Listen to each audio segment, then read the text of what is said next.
Je sais pas trop si c'est bien, mais à partir de là, il faut finir pour que ça arrive. Ouais.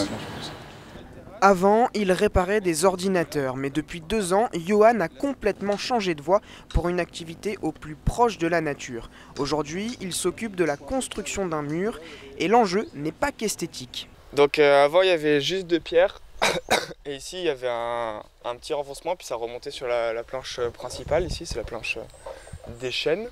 Et l'objectif, c'était de faire un plus grand mur pour mettre à plat la terrasse et gagner de l'espace sur toute la planche, en fait.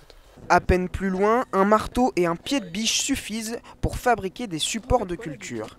Lou s'active pour désosser des palettes. C'est bien quand elles sont bien délimitées, comme ça on piétine que les allées. Et puis les endroits de culture, ça se voit bien, comme on accueille beaucoup d'enfants, c'est important que ça soit visible, quoi. Recevoir pour informer, sensibiliser et surtout montrer qu'avec la nature, tout est possible. Après un voyage marquant au Népal, Olivier décide de partager son expérience en aménageant ce terrain. Le jardin, ça peut être un tremplin extraordinaire parce que c'est une occasion, c'est un vrai terrain d'essai pour tout ce qui peut être l'autonomie alimentaire, l'éco-construction, une forme de résilience qu'on trouve aussi beaucoup dans l'interaction de groupe. Seul, on n'irait pas aussi loin. Mais du coup, c'est super important parce que si on veut pouvoir planter des choses...